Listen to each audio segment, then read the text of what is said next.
স্ত্রীর অবৈধ সম্পর্কের সন্দেহে হাসনাবাদের রূপমারিতে ভেঙে গেল সংসার। উত্তর 24 পরগনার হাসনাবাদের রূপমারি গ্রাম পঞ্চায়েতের স্থায়ী বাসিন্দা খগেন মণ্ডলের পুত্র কুন্তন মণ্ডল, পাশের গ্রামের সাথী মণ্ডল এর সহিত 5 বছর আগে তাদের বিবাহ হয়। তাদের 3 বছরের একটি কন্যা সন্তান রয়েছে। সূত্র মারফত জানা যায়, কুন্তন মণ্ডল কর্মসূত্রে একাধিক জায়গায় থাকার ফলে স্ত্রীকে একাধিকবার একাধিক পুরুষের সাথে হাতে নাতে ধরে গ্রামবাসীরা।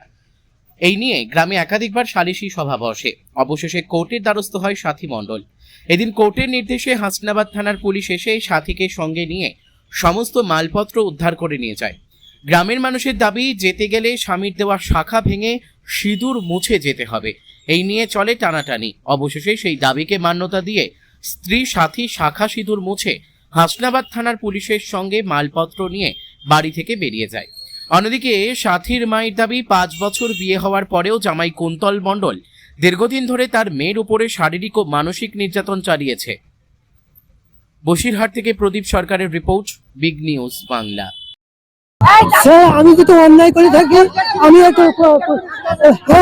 আমি যদি অন্যায় করে থাকি, আমার শাস্তি হোক, প্রশাসন বলুক। আমার গ্রাম প্রতিবেশী আছে, আমার ছেলের নামে যদি একটা ক্লেম দিতে পারে, আমার ছেলেকে এই প্রশাসন ধরে নিয়ে যাক এবং 10 জন সবাই বলবে যে ছেলের বিরুদ্ধে অবৈধ কিছু। আমার নাম খগেন মণ্ডল। আমার ছেলেকে মিথ্যা ফসানোর জন্য চেষ্টা করেছে। বোমাগুলো যদি গন্ডগোল করে যেত বা মারধর করে যেত, আমি মেনে নিতাম। কিন্তু আমার স্ত্রী এর আগেও 3 বার চলে গিয়েছে। এর আগে 6 মাস বাবার বাড়ি থাকাকালীন অবস্থায় 2 মাসের পেটের বাচ্চা ধরা পড়ে এবং আমি তোমার সেই বাচ্চা আমার ধরা পড়ায় আমি এখানে বলি তোমার তার পরিবর্তে আমার স্ত্রী সেই কারণে আমার সঙ্গে ঝামেলা করে আর বারংবার রাত্রে অবৈধ সম্পর্ক আছে। আমি জেনেও অনেক পরিবর্তন করার চেষ্টা করেছি, যে অনুরোধ করেছি যে আমার থেকে তুমি ফিরে এসো, আমি একটা দোকানে কাজ করি, আমার একটা মান সম্মান আছে, আপনি প্লিজ তুমি ফিরে এসো। আমার নাম হচ্ছে কুন্তল মণ্ডল, আমার স্ত্রীর নাম হচ্ছে সাথী মণ্ডল। অবৈধ সম্পর্কে এর আগেও 6 মাস চলে যাবে, 2 মাসের একটা পেটের বাচ্চা নষ্ট করেছে। হ্যাঁ, আজকে আমার ওই দাদার ছেলে ভাইবো, ওর ওই যে বিয়ে হয়েছিল বৈবাহিক সম্পর্ক তো টিকলো না, তার যা জিনিসপত্র দিয়েছিল এবং অন্যায় ভাবে সেই জিনিসপত্র নিয়ে যাচ্ছে এবং পুলিশ প্রশাসন থেকে এটা একরকম অন্যায় ভাবে বিভিন্ন কেস দ্বারা সাজিয়ে সুষ্ঠু বিচার হোক এবং যাতে এই অপরাধ করে একটা মহিলা যে তার সংসার না করে মিথ্যা অপবাদ দিয়ে তার জিনিসপত্র এভাবে নিয়ে যাচ্ছে, এটা সুষ্ঠু করা উচিত। আপনার নাম?